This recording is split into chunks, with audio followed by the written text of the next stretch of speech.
तवन भाषा करना है सुनर हुए भाषा चाहते हैं। जिस तरह से 12 अप्रैल को लेकर के जिस तरह से 12 अप्रैल को लेकर के करड़ी सेना या फिर समाजवादी पार्टी के द्वारा जो तमाम इन लोगों के अपने विरोध प्रदर्शन रखे गए थे, उसी बीच बनारस में एक बनारस वाले मिश्रा जी, जो कि हरीश मिश्रा हैं, बनारस वाले मिश्रा जी के नाम से बड़ा चर्चित हैं, उनके ऊपर हमला हो जाता है। अब वो हॉस्पिटल में एडमिट है, लेकिन आज जब से हम लोग यहाँ पर पहुँचे वहाँ तब से तमाम ऐसे लोग उनसे मिलने के लिए पहुँच रहे हैं जो पार्टी से तो बिलोंग कर ही रहे हैं, लेकिन कुछ ऐसे भी लोग हैं जो उनके अलग पार्टी से भी बिलोंग करते हैं, वो भी लोग यहाँ पर पहुँचे हुए हैं। सरदार सेना के राष्ट्रीय अध्यक्ष डॉक्टर आर एस पटेल जी हमारे साथ हैं और ये भी मिल करके उनसे बाहर निकले हैं। थोड़ा ये नहीं से जानने का प्रयास करते हैं क्या कुछ, क्योंकि ये भी बड़ा मुखरता से जगह जगह जाते हैं। जिस तरह से ये अन्याय होता है पिछड़ों पर, दलितों पर, तो वो भी बड़ा तेज़ी के साथ ये हर जिलों में ये जाने का काम करते हैं। जिस तरह से मिश्रा जी पर हमला हुआ है और इसको किस तौर पे आप लोग देखते हैं कानून व्यवस्था के तौर पे? देखिए, 2-3 बातें आपको क्लियर कर दें। मैं पूरी तरह उत्तर प्रदेश सरकार की भर्त्सना करता हूँ, निंदा करता हूँ। जब ये सरकारें फेल होती हैं, जाति उन्माद बढ़ाने की कोशिश करती हैं, तो सिर्फ उसका कारण ये होता है कि ये चारों तरफ से घिर जाते हैं, तो ये उन्माद की कोशिश करते हैं। हम आपको एक वाकया याद दिलाते हैं। लालजी राम सुमन समाजवादी पार्टी के राज्यसभा सांसद जी ने इतिहास के एक पन्ने पलट दिया। जो पन्ना इतिहास के पन्ने उन्होंने नहीं लिखा है। जब वो इतिहास लिखा गया तब लालजी सुमन और हमारे लोग, पिछड़ों वंचितों के लोग पढ़े लिखे नहीं थे, वो लिखा तो उनके लोगों नहीं होगा।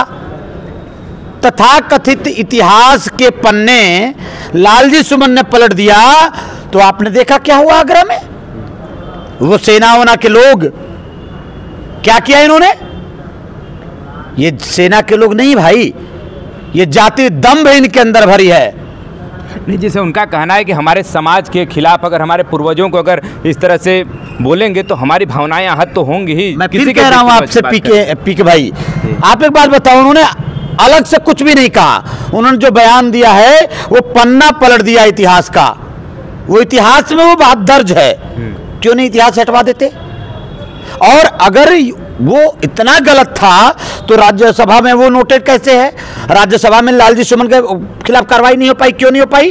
उसको कार्रवाई से निकाल दिया गया, राज्यसभा की कार्रवाई से। राज्यसभा में लालजी सुमन पर कार्रवाई नहीं हुई, केवल वीडियो निकाला गया है, केवल उनकी उस रिपोर्टिंग से निकाली गई। क्या लालजी सुमन का इतना विवादित बयान था तो कोई कार्रवाई हुई क्या? नहीं हुआ ना। इसका मतलब ये एविडेंस है, लालजी सुमन जो बोले वो एविडेंस बोल रहा है। और इन बात को लेकर पूरे देश में जाति उन्माद भरने की जो कोशिश की जा रही है, मैं 2 बात आपको साफ साफ कहूं तो कल 12 अप्रैल को मैं मानता हूं कि बहुत बहादुर सांगा साहब रहे, लेकिन हर व्यक्ति में कमियां और अच्छाइयां दोनों होती है ना। तो जो उनकी इतिहास है उसी पन्ने को पलटने में इतना विवाद क्यों हो रहा है आपको? और हालात क्या है? कल तलवार लहराए जाते हैं लाखों लोग, हजारों लोग, बंद असलहे लहराए जाते हैं, और तो और एक सिरफिरा आकर कहता है कि उत्तर प्रदेश के पूर्व मुख्यमंत्री, वर्तमान में सांसद, समाजवादी पार्टी के राष्ट्रीय अध्यक्ष, पीडीए के जननायक को कहते हैं कि गोली मार दूंगा। आप जानते हैं इसका असर क्या होगा? क्या कार्रवाई हुई उत्तर प्रदेश में? क्यों नहीं अब तक कार्रवाई हो पाई? ये हजारों लोग, क्या इनकी राय फेल हो गई थी क्या? ये हजारों लोग, लाखों लोग असलहे और शस्त्र लेके कैसे सम्मेलन में पहुंच गए? इसका मतलब यह है कि सरकार का खुला संरक्षण है, सरकार के देखरेख में यह सब हो रहा है। ये पूरी तरीके से सरकारी फेल्योरिटी है, या तो सरकार फेल है या सरकार के संरक्षण में हो रहा है। 2 ही बात हो सकती है, या तो सरकार की व्यवस्था फेल है तो हो रहा है, या सरकारी संरक्षण में हो रहा है तो हो रहा है। 2 ही बात हो सकती है। अब आप एक बात बताइए, ये घटना हो गई, एक तरफ वहां ये होता है, दूसरी तरफ यहां आकर के हरीश मिश्रा जी के ऊपर हमला हो जाता है। और बनारस की हालत देखिए, मैंने अखबार के पन्ने पलटा तो पता चला कि एडीसीपी महोदय कह रहे हैं कि कोई करनी सेना के पदाधिकारी और सदस्य नहीं थे। और वीडियो में जो अभियुक्त है हमलावर वो खुद कबूलता है कि हाँ मैं करनी सेना का मेंबर हूं। अब सवाल यह है कि या तो वो हमलावर झूठ बोल रहा, या तो संगठन को बचाने के लिए अपने आका के निर्देश पर ये पुलिस वाले झूठ बोल रहे हैं। कुछ तो बात है ना गड़बड़ झाला, दोनों बात कह रहा हूं। तो ये पूरी गड़बड़ झाला खिचड़ी है। और मैं फिर कह दूं आपके बड़े जिम्मेदारी के साथ आपके चैनल पर कि 10% के साथियों मत छेड़ो इन 90 को। संविधान को मानने वाले लोग हैं हम, और संविधान को तुम नहीं मानोगे तो संविधान हटा के देख लेना हसर क्या होती है। हम संविधान को मानने वाले लोग हैं, हम चाहते हैं कि ये कानून से देश और प्रदेश चले, लेकिन आप चाहते हो कानून हटा दिया जाए तो ये आप इस देश में जहर की खेती कर रहे हो। जी, जिस तरह से अभी मिश्रा जी से आपकी मुलाकात हुई, क्या कुछ बात हुआ है आज? जरूरी नहीं कि हर बात चैनल पे की जाए। नहीं, अभी तमाम लोगों से जब उनकी मुलाकात हो रही तो उनका कहना है कि जब हमारे ऊपर हमला हो सकता है तो हमारे घर अभी 2 बेटियां हैं और हमारी बीवी हैं, तो जब हम जेल चले जाएंगे, क्योंकि उनके ऊपर भी FIR हुआ है, क्रॉस FIR हुआ है, तो उनको भी जेल जाना पड़ेगा। जैसे अरे भाई पीके जी, आप एक बात बताओ यार, मिश्रा जी पर हमला हुआ चाकू से, इस उत्तर प्रदेश के पूर्व मुख्यमंत्री को गोली मारने के लिए साजिशें हो रही है। अब आप बताओ ना, कौन सुरक्षित है उत्तर प्रदेश में? जब पूर्व मुख्यमंत्री Z+ सिक्योरिटी के दायरे में रहने वाले को गोली मारने की साजिश हो रही है, पीडीए के जननायक जो 90% आबादी का नेता है आज के डेट में, उनको गोली मारने की साजिश हो रही है, तो मिश्रा जी और हमारे आप में क्या रखा है? फिर कह दूं तो उत्तर प्रदेश में सुप्रीम कोर्ट, माननीय सुप्रीम कोर्ट जी ने कहा कि उत्तर प्रदेश में जंगल राज है। यह बात यथावत साबित हो रही है।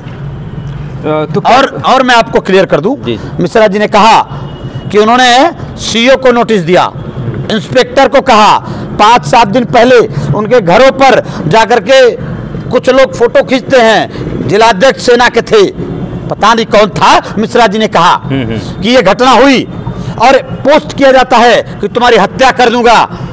इस बात को लेकर के उन्होंने इंस्पेक्टर को अपनी एप्लीकेशन दर्ज कराई, लेकिन ये सचेत नहीं हुए, तो मैं कह सकता हूं कि ये साजिश हो सकती है। सोशल मीडिया पर डाला गया, सोशल मीडिया पे पोस्ट आता है, उस सोशल मीडिया को कोट करके हमारे हरीश भाई इंस्पेक्टर को बोलते हैं, सीओ को बोलते हैं, लेकिन कोई कार्रवाई नहीं हुई। इसका मतलब क्या हुआ? मतलब यह हुआ कि सब के सब इस गैंग के हिस्सेदार हैं, ऐसा लगता है प्रथम दृष्टया।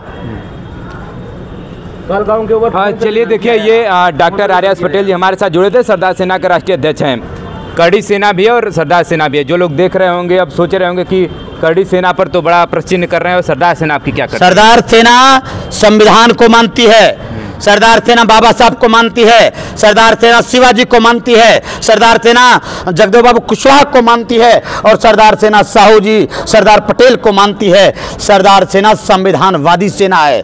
सरदार सेना इस देश के 90 लोगों की आवाज है, ये 10% वालों की आवाज केवल नहीं है, अंतर है जी।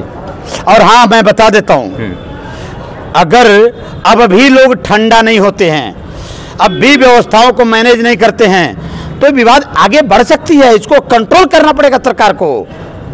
अभी आप मुलाकात किए हैं तो क्या कुछ आश्वासन दिया? सरदार सेना ने आपकी क्या आश्वासन दिया मिश्रा जी को? 100% न्याय के दायरे में, संविधान के दायरे में, कानून के दायरे में मिश्रा जी के साथ सरदार सेना की पूरी ताकत पूरे उत्तर प्रदेश के, पूरे देश के पटेल समुदाय के लोग खड़े हैं, पिछड़े समुदाय के लोग खड़े हैं। 90% की आबादी इस आवाज के साथ खड़ी है, आवाम के साथ खड़ी है। चलिए बहुत बहुत धन्यवाद है कि हमारे साथ डॉक्टर आर्यास पटेल जी जुड़े हुए थे, और तमाम ऐसे नेता यहाँ पर मिलने के लिए हरीश मिश्रा जी से मिल रहे हैं और उनको आश्वासन दे रहे हैं कि आप घबराइए नहीं, और हम आपके साथ कंधा से कंधा मिलाकर खड़े हैं। और इसी बीच ये भी पहुँचते हैं सरदार सेना के राष्ट्रीय अध्यक्ष। फिलहाल हमारी बातचीत हुई है, और इस बातचीत को लेकर के आपकी क्या प्रतिक्रिया कमेंट बॉक्स में जरूर लिखेगा। मिलते किसी अन्य खबर के साथ। Thanks for watching this video.